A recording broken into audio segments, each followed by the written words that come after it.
뉴스도 쏟아지고 그리고 증시에서도 핫한 2차 전지와 수소 관련주에 대해서 얘기해 보도록 하겠습니다. 다만 개인 투자자 입장에서는 워낙 이게 많이 올랐기 때문에 내가 여기서라도 신규 진입하는 게 맞나라는 의문도 어느 정도 있으실 거라고 보는데요. 관련해서 좀 전략 어떻게 잡아볼 수 있을지 이분과 함께 이야기 나눠보도록 하겠습니다.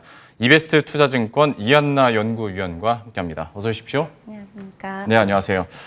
2차 전지 어떤 소재주 얘기부터 한번 시작해 보도록 하겠습니다. 그런데 여기가 어떤 장비 부품주보다도 훨씬 많이 올랐고, PER 100배, 선행 PER 50배, 지금 이런 상황이니까, 야, 이거를 내가 들어가는 게 맞나라는 생각도 많이 하거든요. 2차 전지 소재주에 대해서 좀 어떻게 보시는지, 그리고 상대적으로 어떤 장비 부품보다 이번에 더 좀 상승 탄력이 큰 이유가 어디에 있다고 보시는지도 좀 설명해 주시겠어요? 네, 우선은 셀 기업들이 좀 조정을 받을 수밖에 없는 상황이 되었죠. 저희 SK 이노베이션 같은 경우에도 이제 물적 분할 이야기를 하고 있었고, 그리고 이제 LG 같은 경우에도 IPO가 일부 지연이 좀 되면서 화재 이슈까지 겹치다 보니까 사실은 셀 기업에 대한 투자 심리가 좀 하락을 했다, 이렇게 보시면 좋을 것 같고요.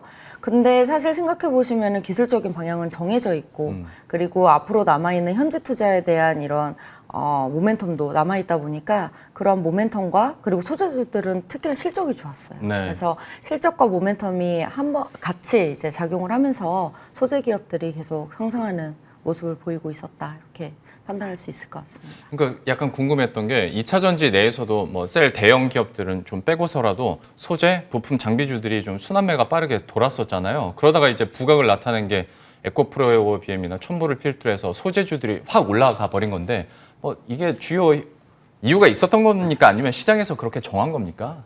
정한 거는 없죠.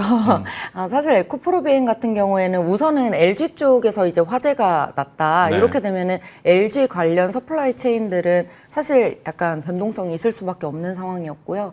다만 SK 이노베이션과 그리고 삼성 SDI 쪽의 NCA, NCM 양극재를 모두 가지고 있는 쪽이 또 아무래도 에코프로비엠이었고, 사실 다른 소재들 같은 경우에 이제 단가 압력에 대한 이야기들도 좀 나오고 있었어요. 근데 이제 양극재라든지 일부 실리콘 음극재 같은 경우에는 아직 기술적인 기술적으로 더 올라가야 되는 부분들이 많기 때문에 단가 압력에 대한 부분에서 좀 벗어날 수 있었다라고 보시면 좋을 것 같아요. 그래서 사실 실제 실적도 양극재 업체들 중에서도 실적이 가장 좋았어요. 영업이익률 측면에서도. 그래서 실적부터 지금 삼성 SDI, SK 이노베이션 관련 이제 모멘텀, 그리고 이제 현지 투자에 대한 실적 발표, 3분기 실적 발표 당시에 유럽 현지 공장에 대한 발표도 있었고요. 이번에 또 이제 미국 현지 공장에 대한 발표를 예정을 하고 있기 때문에 그런 모멘텀들이 다 작용을 했다라고 보시면 좋을 것 같습니다. 그 현지 공장에 대해서는 잠시 후에 저희가 에코프로비엠 얘기하면서 다시 한번 여쭤보도록 하겠고,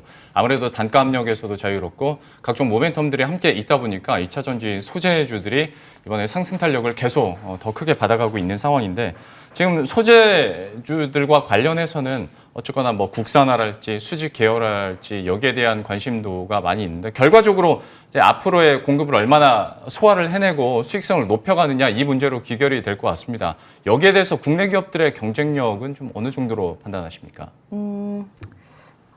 사실 분리막이라든지 동박이라든지 알루미늄박, 전해 이런 쪽은 이제는 어느 정도는 기술의 표준화 작업이 다 이루어졌고, 실제로 셀 기업들 입장에서도 경제 효율화 작업이 다 마무리가 됐기 때문에 사실 여러 군데의 공급처를 두고 더 약간 저렴하게 조달할 수 있는 그런 쪽으로 이제 가고 있다라고 보신다면은 기술적으로 이제 조금 더 가야 되는 부분이 양극재 부분하고 음극재 중에서는 실리콘 음극재 부분이에요. 그래서 그쪽을 기준으로 봤을 때에는 양극재는 이제 하이니켈로 계속 가면서 플러스 이제 안정성을 동시에 가져올 수 있는 이런 양극재 위주로 보게 된다면 사실 기술력 측면에서는 국내 기업들이 떨어지지 않습니다. 그러니까 물론 글로벌 1위다까지는 말씀드릴 수는 없지만 그래도 기술력 측면에서는 1, 2위를 다투고 있기 때문에 양극재 소재 쪽에서는 충분히 기술력이 있다라고 보고 있고요.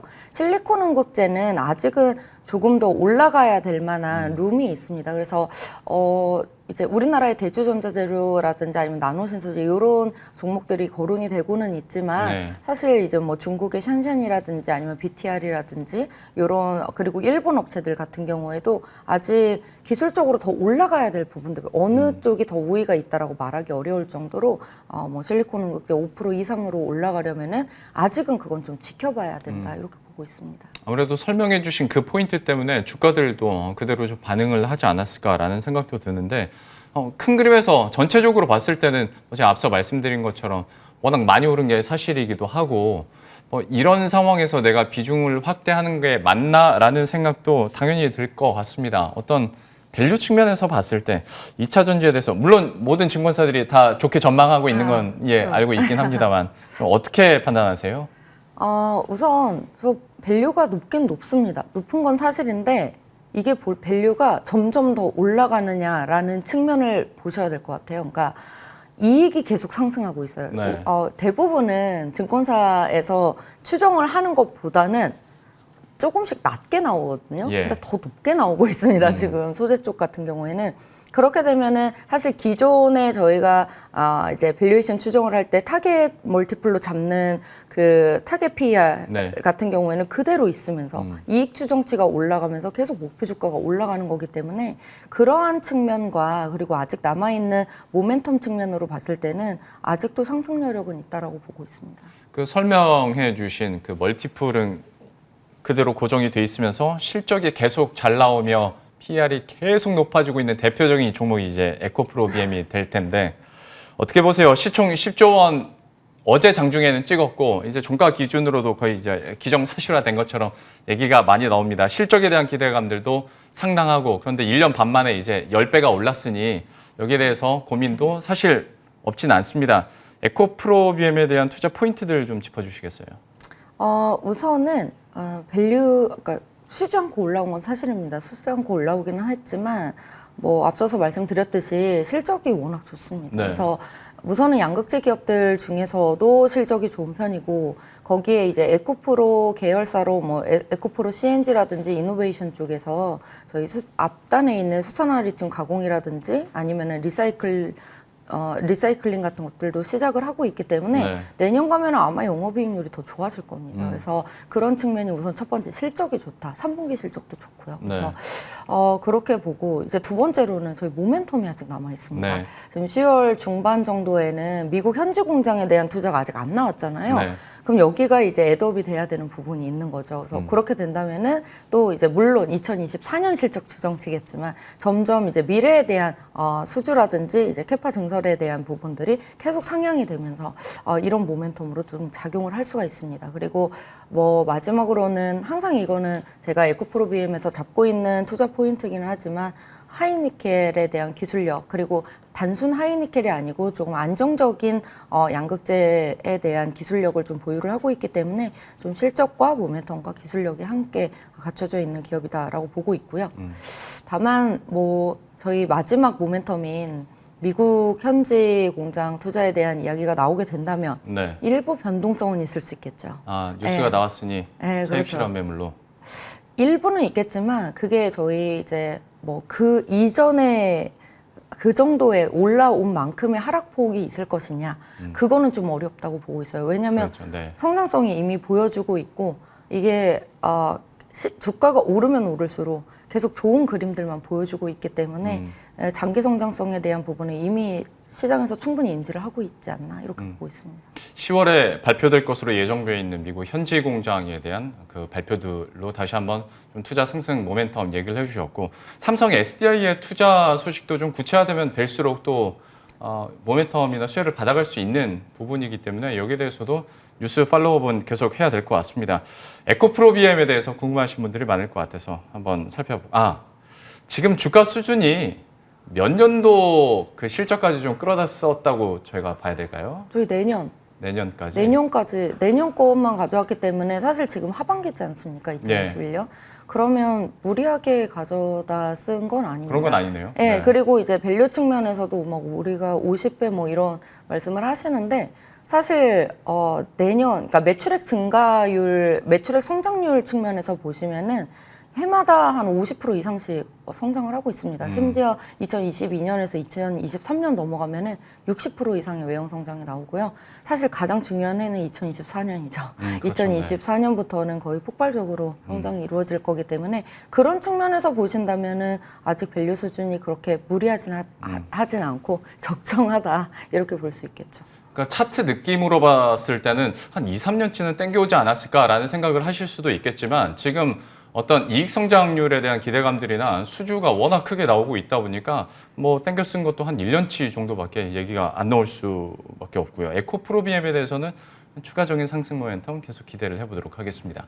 2차 전지는 이 정도로 얘기하고 수소 얘기도 해보도록 할 텐데 연구원님께서 이제 개인적으로 운영하시는 그 유튜브 채널에서도 수소 얘기를 엄청 하셨더라고요. 좀 논문 내실 정도로 얘기를 많이 하고 또 설명을 자세히 해주셨던데 어떤 수소 산업에 대해서 여기는 워낙 또 최근 들어서 이슈나 뉴스들도 많았으니까요. 좀 어떻게 보십니까? 수소 쪽도 아직 남아있는 한 가지 모멘텀이 있습니다. 어떤 사실 모멘텀으로 가죠. 수소야말로, 네. 수소 생태계야말로. 근데 이제 수소 관련 로드맵이 하나 남아 있습니다. 예. 그래서 우리는 한국에서 이제 하반기에는 항상 이제 수소 로드맵을 이제 발표를 하고 있는데 수소 로드맵이 아마 10월 정도에는 지금 나올 거고 아마 9월 말에도 가능성이 높습니다. 9월 말이나 10월 초로 보시면 될 것 같고요.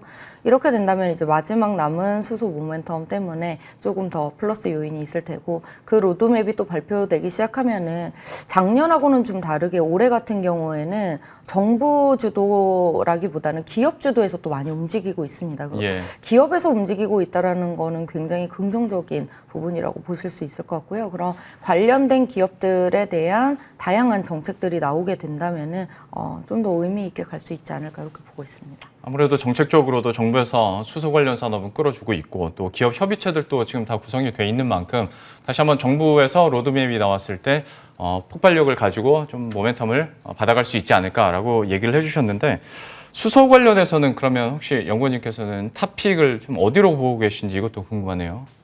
제가 좀 많이 오르지 않은 종목을 찾기 위해 많이 노력을 하긴 했는데 이번에 자료를 쓰면서도 좀 더 좋은 아이디어와 좋은 기업이 나오지 않을까. 근데 아무래도 수소 생태계는 너무 초창기다 보니까 이게 한순간에 정말 말 그대로 한순간에 기술이 변화할 수가 있어요. 그러면은 급하게 이제 리스크로 작용을 하면서 주가 하락될 여지들이 높기 때문에 좀 안정적인 쪽으로 가자 이렇게 보고 있고 그래도 지금 수소 관련주들의 평균이 거의 50배가 넘어갑니다. PER 기준으로. 그 측면을 생각을 해본다면 이제 효성첨단 소재하고 코오롱인더 같은 경우에는 내년 기준으로 원래는 16배였는데 지금 20배까지 올라왔더라고요. 그래서 한 20배 초반 정도라면은 아직도 무리하진 않은 그런 정도의 적정 주가다라고 보고 있습니다. 그래서 그나마 저평가되어 있는 수소 관련주 말씀드린다면 효성첨단 소재랑 코오롱인더 말씀드릴 수 있을 것 같아요. 그러면 지금으로서 어떤 수소 관련해서 물론 기술력도 그게 밑바탕이 되겠습니다만 약간 많이 못 오른 종목들을 위주로 좀 고르는 게 지금으로서는 투자 포인트라고 생각하시는 겁니까? 아니 그러고 싶은 거죠. 왜냐하면 접근하시기에 그러니까 사실 밸류로 보면 저희 같은 이제 애널리스트 측면에서는 밸류로 접근을 하니까 밸류로 보면은 50배와 20배 차이는 크잖아요. 그렇죠, 아직도 2배 이상의 상승 여력이 있다라고 보고 있는데 사실 이제 대부분들 차트를 좀 많이 보시니까 차트로 보면은 이렇게 너무 수직 상승되어 있어서 다들 조금 두려워하시는 부분들이 있으실 것 같아서 사실 이럴 때는 좀 그냥 차트적인 측면에서 밸류를 떠나서 차트적인 측면에서 조금 여기는 주목을 받지 못했구나 할 만한 기업이 있다면 저도 좀 접근을 해보려고 했었는데 사실 여러 가지 측면, 실제로 효성첨단 소재나 이런 기업들 같은 경우에는 실적이 나와주고 있기 때문에 효성첨단 소재는 내년 기준으로는 뭐 2천억 매출액에 영업이익률 기준으로 한 8% 정도 나온다면은 올해가 900억에 한 3% 정도 나오거든요. 그러면 매출액 성장률도 굉장히 뛰어난 편입니다. 그래서 그런 측면을 고려를 해보면은 역시나 밸류로 접근하는 게 맞지 않나 이렇게 보고 있습니다. 아마 개인 투자자 입장에서는 무엇보다 좀 공감되는 마지막 한마디가 아니었나 싶습니다. 수소 좋은 건 알겠는데 너무 많이 올라버려서 이제 내가 살 수 있는 타이밍은 아닌 것 같다라고 생각하실 수도 있겠지만 상대적으로 좀 저평가된 많이 못 오른 두 종목에 대해서 효성 첨단 소재, 코롱인더 얘기해 주셨으니까요. 역시 수소 관련주 관심이 있으신 분들은 이 두 종목에 대해서도 계속 따라가시면 좋을 것 같습니다. 오늘 2차전지 그리고 수소 관련주 한번 이렇게 정리를 해봤고요. 이베스트 투자증권 이한나 연구위원과 함께했습니다. 오늘 말씀 고맙습니다. 감사합니다.